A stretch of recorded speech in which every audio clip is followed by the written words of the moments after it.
What do you need to know about precision engineering? Precision engineering is the backbone of all engineering, particularly mechanical engineering.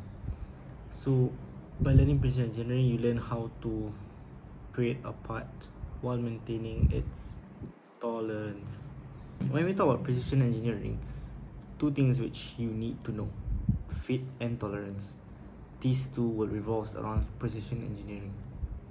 For example, the paper thickness, the typical printing paper thickness, it's 0.1 mm. So you can take reference from there how thin you need to maintain the tolerance. So when we talk about fit, there are three types of fit: difference fit, transition fit, and clearance fit. You should also know the engineering symbols like perpendicularity, concentricity, parallelism, flatness. So what are the types of precision engineering machine? First is the lathe machine, which many know or have seen before. Second is the milling machine, which I believe is also quite famous. Third is the CNC machine. CNC machine has many axes, usually it's 3 axes and above, 3, 4, 5, 6, depending on the complexity of the product.